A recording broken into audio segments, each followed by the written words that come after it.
ஒரு ஊரில் கடலும் நண்டும் ஃப்ரெண்ட்ஸாக இருந்திருக்காங்க. அது எப்படி கடலும் நண்டும் ஃப்ரெண்ட்ஸாக இருக்க முடியும்?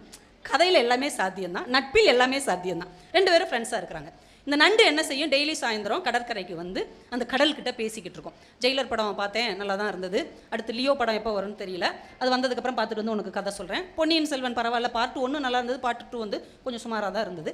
அஜித் அடுத்த படம் எப்போ வர்றதுன்னு ஒன்றுமே சொல்ல மாட்டேங்கிறாரு. சொன்னோன்னு அதே உனக்கு சொல்கிறேன். இப்படிலாம் பேசிக்குவாங்க.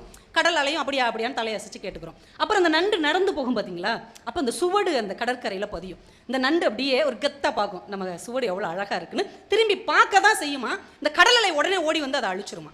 இந்த நண்டுக்கு அது ஒரு வருத்தமாகவே இருந்திருக்கு. நம்ம எவ்வளோ அழகாக சுவடு பதிச்சு நடக்கிறோம், ஆனால் இந்த பயலால் நடக்க முடியலன்ற பொறாமையில் நம்ம சுவடை அழிச்சு விட்றானே அப்படின்னு அதுக்கு ஒரு மனவேதனை இருந்துக்கிட்டே இருந்திருக்கு. ஒரு நாள் இதே மாதிரி சாயந்தரம் பேசிட்டு தன்னுடைய வலைக்குள்ளே போய் நுழைய போகுது. அதுக்குள்ளே இது சுவடெல்லாம் அழிச்சிருச்சு. வலைக்குள்ளே நுழையிறதுக்கு முன்னாடி பார்க்குது, வேற ஒரு நண்டு அந்த கடற்கரை வழியாக நடந்து போகுது.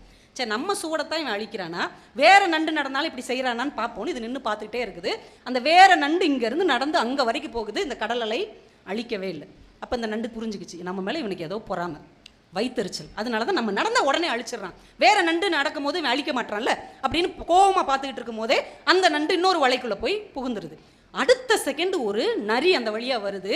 அந்த நண்டு நடந்து போன காலடி சுவடை பார்த்துக்கிட்டே போய் அது புகுந்த வலைக்குள்ள கையை விட்டு அந்த நண்டு எடுத்து சாப்பிட்ருது.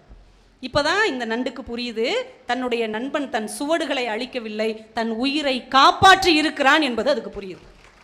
ஐயோ, நம்ம நண்பனை தப்பாக புரிஞ்சிட்டோமே அப்படின்ட்டு திரும்ப ஓடி வந்து அந்த கடற்கரையில் எழுதுது, முன்பே காப்பான் அன்பே நட்பு என்று எழுதுகிறது. அதையும் அந்த கடல் அலை அழித்து விட்டு செல்லுகிறது.